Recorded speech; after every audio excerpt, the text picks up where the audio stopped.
मध्य नेपालमा अवस्थित प्राकृतिक, सांस्कृतिक, ऐतिहासिक तथा धार्मिक सम्पदाले सम्पन्न चितवन जिल्ला कृषि, शिक्षा, स्वास्थ्य, औद्योगिक क्षेत्र लगायत पर्यटकीय दृष्टिले अग्र स्थानमा रहेको छ।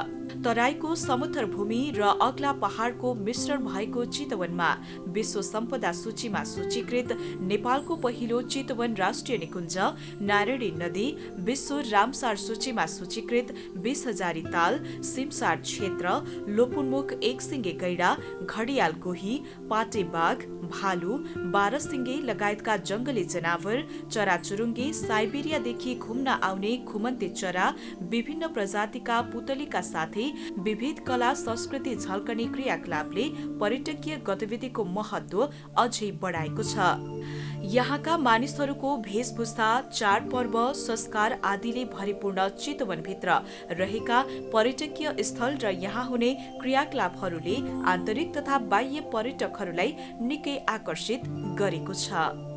चितवनको पर्यटन प्रवर्धन गर्न सरकारी निकाय र गैर सरकारी निकायको उत्तिकै भूमिका रहेको छ। निजी क्षेत्र अन्तर्गत उद्योग वाणिज्य संघ चितवनले पर्यटन प्रवर्धन गर्न विभिन्न संघ संस्थाहरूसँग समन्वय गरी प्रवर्धनात्मक कार्यक्रमहरू अघि बढाएको छ।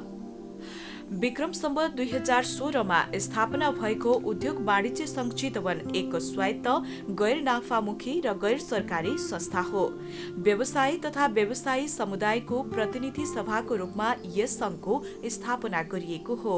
उद्योगी व्यवसायको हक हितको संरक्षण, सम्वर्धन र प्रवर्धन गर्दै यसले समग्र जिल्लाको आर्थिक, सामाजिक रूपान्तरणमा संघले महत्वपूर्ण भूमिका निर्वाह गर्दै आएको छ। व्यवसायीहरूको छाता संगठन नेपाल उद्योग वाणिज्य महासंघको संस्थापक सदस्य रहेको यस संघले आफ्ना अन्य व्यावसायिक हितका कार्यक्रमको साथसाथै विकासको आधार स्तम्भ कृषि, शिक्षा, स्वास्थ्य र पर्यटनलाई प्रवर्धन गर्ने खालका गतिविधिहरू निरन्तर गर्दै आइरहेको छ।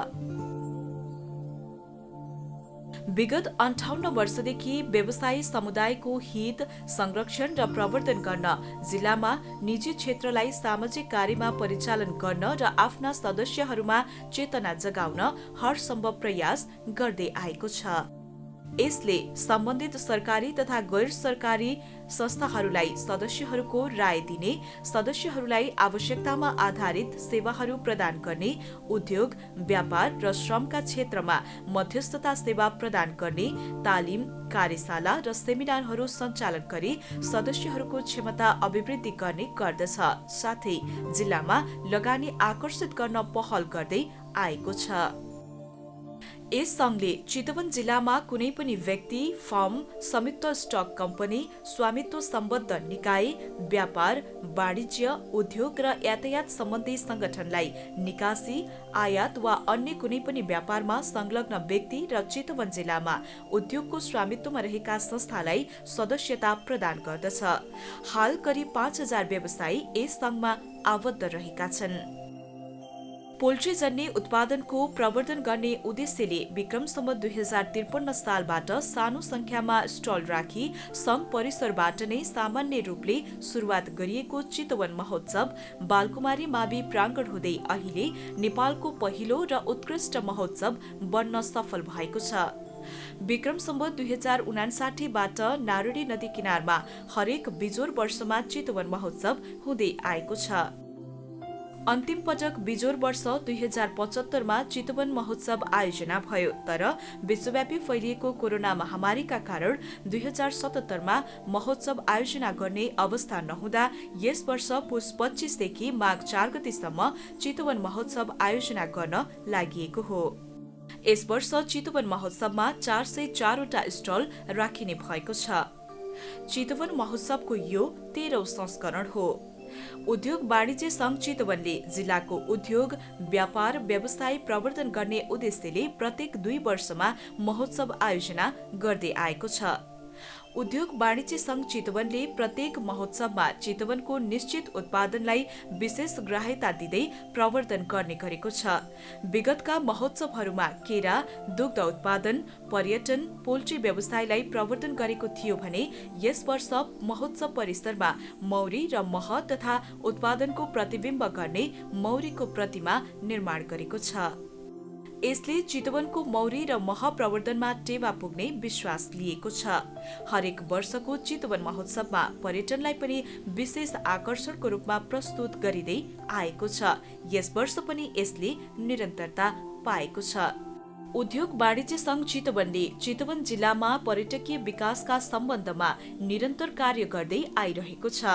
होमस्टे व्यवसायलाई प्रवर्धन गर्नका लागि मेघौलीमा सामुदायिक होमस्टेलाई प्रवर्धन गरिरहेको छ।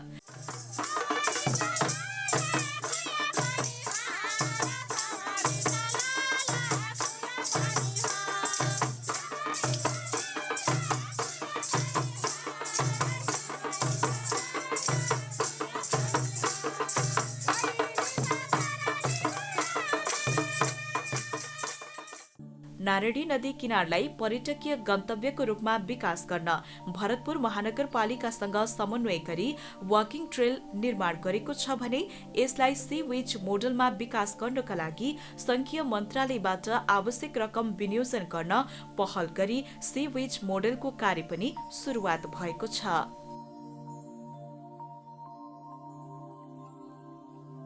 चितवनको पर्यटन व्यवसाय प्रवर्धनमा सहयोगी भूमिका खेल्दै आएको उद्योग वाणिज्य संघ चितवनले हालै आफ्नै संयोजनमा चितवन सहित लुम्बिनी र पोखरालाई पर्यटकीय रूपमा जोड्न स्वर्ण त्रिकोणको अवधारणामा सरिक भएको थियो।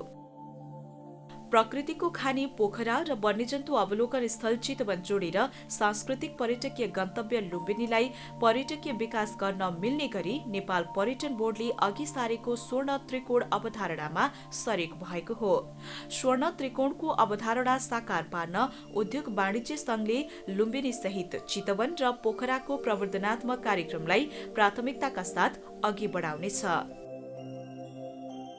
चितवनमा नेपालकै तेस्रो पर्यटकीय स्थल सौराहा, चितवन राष्ट्रिय निकुञ्ज र सामुदायिक वनमा गरिने जंगल सफारी, नारायणी नदीमा मोटरबाट गरिने र्याफ्टिङ, डुङ्गा सफारी, 20,000 ताल, जंगल टावर स्टे, थारू भेषभूषा तथा सांस्कृतिक नाच, हात्ती प्रजनन केन्द्र, दराई बोटे ताल, भिलेज वाक, थारू सांस्कृतिक संग्रहालय, जैविक सूचना केन्द्र, अन्तर्राष्ट्रिय हात्ती महोत्सव, सुविधा सम्पन्न होटलहरू, राष्ट्रिय तथा अन्तर्राष्ट्रिय सम्मेलन तथा गोष्ठीको लागि उपयुक्त स्थान, ड्याम साइडबाट सूर्यास्त दृश्य अवलोकन, पब र रेस्टुरेन्टको मजा लिन सकिन्छ।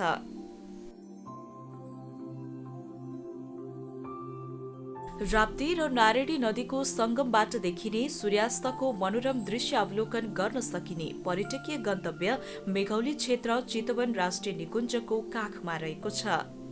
आदिवासी, थारू, कुमाल, दराईको बसोबास रहेको यो क्षेत्रमा आदिवासीका मौलिकता झल्कने संस्कृति, सामुदायिक वनमा चराचुरुङ्गी, वन्यजन्तु अवलोकन, जंगल सफारी, गाडाबाट गाउँ अवलोकन, होमस्टे र सुविधा सम्पन्न होटलहरूले पर्यटकलाई स्वागत गरिरहेको छ। सूर्यास्त अवलोकन गर्न गोलाघाट प्रसिद्ध मानिन्छ। पर्यटकहरूलाई विभिन्न प्रकारका स्वादिष्ट खाना, आरामदायी बसोबासका लागि यहाँका होटलहरूले प्रदान गर्ने सेवा सुविधाका कारण पर्यटकहरूको बसाई समेत लम्बिने गरेको छ। राप्तीको काखमा रहेको पटिहानी क्षेत्र चितवन राष्ट्रिय निकुञ्जको मुख्य कार्यालय कस्तराको प्रवेशद्वारको रूपमा चिनिन्छ। यस क्षेत्रमा धार्मिक सांस्कृतिक सम्पदाहरू सीतामाई देवालय, कमल पोखरी शिवालय लगायत सामुदायिक वनमा चराचुरुङ्गी तथा दुर्लभ वन्यजन्तु अवलोकन गर्न बाटुली पोखरी सिमसार क्षेत्र अवलोकन गर्दै राप्ती नदीमा डुङ्गा सैर गर्न सकिन्छ। यो क्षेत्रमा पर्यटकीय चहल पहल बढाइराख्न नेपालकै नमुना अम्ब्रेला स्ट्रिट सञ्चालनमा छ। चितवन राष्ट्रिय निकुञ्जले सन्तुलित इकोसिस्टम प्रणाली कायम गर्न लोपोन्मुख वन्यजन्तुहरूको संरक्षण कार्यलाई पनि अघि बढाएको छ। जनसंख्या वृद्धिसँगै बढ्दै गएको मानवीय चाप तथा शहरीकरणका कारण संकटमा परेको घडियाल गोहीको संरक्षणका लागि विक्रम सम्वत 2035 सालमा निकुञ्जको मुख्य कार्यालय रहेको कसरामा घडियाल गोही संरक्षण तथा प्रजनन केन्द्रको स्थापना गरी संरक्षण र प्रजननको काम भइरहेको छ। पछिल्लो समय निकुञ्ज आसपासका नदीहरूमा प्रदूषण बढ्न गई गोही मासिन थालेपछि नदीहरूमा गोही नघटोस् भन्ने उद्देश्यले घडियाल संरक्षण तथा प्रजनन केन्द्रबाट प्रत्येक वर्ष राप्ती तथा नारायणी नदीमा घडियाल गोही छाड्ने गरिएको छ। यस्तै प्रकृतिको कुचिकारको रूपमा रहेको गिद्धको भयावह विनाश भएपछि कसरामा नै गिद्ध संरक्षण तथा प्रजननको केन्द्र समेत विक्रम सम्वत 2062 सालमा स्थापना गरी संरक्षणका साथै प्रजननको काम गरिएको छ। यसैगरी कछुवाको संरक्षणलाई पनि अघि बढाइएको छ। अखेटो पहाड़ संग्रहालय, विक्रम बाबा धार्मिक स्थल, ताल तथा चराचुरुङ्गी, दुर्लभ अजिङ्गर अवलोकन गर्न सकिने यो क्षेत्र सौराहादेखि मेघौलीसम्म जोडिएको छ। चितवन राष्ट्रिय निकुञ्ज छिचोलेर माडी पुगिन्छ। विकासका भौतिक पूर्वाधारले खासै छुन नसकेको यो क्षेत्र धार्मिक र ऐतिहासिक दृष्टिकोणले निकै प्रसिद्ध छ। स्थानीय निकायमा जनप्रतिनिधि आएसँगै बिस्तारै भौतिक विकासमा अघि बढ्दै गरेको माडीमा सोमेश्वरगढी, गोदक वैकुण्ठेश्वर महादेव, सीता गुफा, पाण्डव नगर जस्ता ऐतिहासिक धार्मिक क्षेत्र, शिवद्वार मगर होमस्टे, चौधरी होमस्टे, पर्यटकलाई गरेको स्वागत सत्कार र हालैदेखि सुरु भएको एकीकृत खेती प्रणाली माछा पालनले पनि पर्यटन प्रवर्धनमा निकै टेवा पुर्याएको छ। पूर्वी चितवनको राप्ती नगरपालिका भित्र रहेको परेवाकोट, जेपी मार्ग, नागदह, पानीसरा ढाप, इको पार्क राप्ती क्षेत्रको पर्यटकीय गन्तव्य हुन्। यस क्षेत्रमा भएका पर्यटकीय गतिविधिका कारण आन्तरिक तथा बाह्य पर्यटकहरू आकर्षित हुन थालेका छन्। खैरहरी नगरपालिकामा रहेको कंकाली मन्दिर, कंकाली सामुदायिक वन यो क्षेत्रको प्रमुख पर्यटकीय गन्तव्य हो। मन्दिर दर्शन गर्न आउने भक्तजन तथा वनभोजमा आउने जो कोहीलाई यहाँ रहेको भ्यू टावर, बाल उद्यान सहितको पिकनिक स्पट, हात्ती, जीप र पैदलबाट जंगल सफारी, टावर नाइट स्टे, दराईबुटे तालले स्वागत गरिरहेको छ। चितवनको पुरानो सदरमुकाम रहेको उपरदाङगढी धार्मिक तथा ऐतिहासिक पर्यटकीय गन्तव्य हो। पहाडी क्षेत्रमा रहेको यो गढी पुग्न सड़क सञ्जालको विकास भएसँगै पर्यटकीय गतिविधि बढ्न थालेको छ। यहाँका सिन्धी झरना, चेपाङ संग्रहालय, चौकी डाँडा, चित्राम झरना, उपरदाङगढी जाने प्रवेशद्वार, नोक गुफा, कालिका मन्दिर, पर्यटक सूचना केन्द्र र हाइकिङ पर्यटकीय सम्भाव्यता बोकेको क्षेत्र हुन्।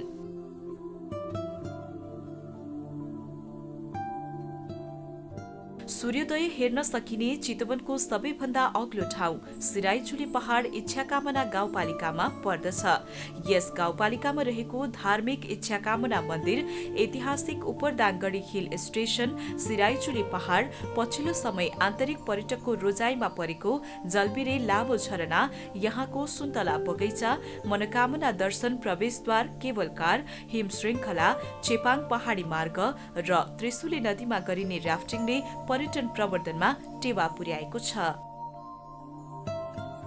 नारायणगढदेखि करिब 6 किलोमिटर उत्तरमा त्रिशुली र कालीगण्डकीको पवित्र संगम स्थल देवघाट धाम ऐतिहासिक, धार्मिक एवं प्राकृतिक सम्पदाले भरिपूर्ण छ। शान्ति र आध्यात्मिक उन्नयनका लागि अति महत्वपूर्ण यस क्षेत्रमा गलेश्वर आश्रम, चक्केश्वर शिला, सीता गुफा, वशिष्ठ गुफा, हरिहर मन्दिर, यज्ञशाला, सिद्धि गणेश, गोपीधाम, सूर्यकुण्ड जस्ता पवित्र स्थल रहेका छन्। पवित्र नारायणी नदी किनार तथा प्रसिद्ध धार्मिक स्थल देवघाट धामको काखमा अवस्थित भरतपुर महानगरपालिका ऐतिहासिक, सामाजिक, आर्थिक, राजनीतिक, धार्मिक तथा सांस्कृतिक आदि रूपले मुलुककै अग्रणी नगरीको रूपमा आफ्नो पहिचान बनाएको छ।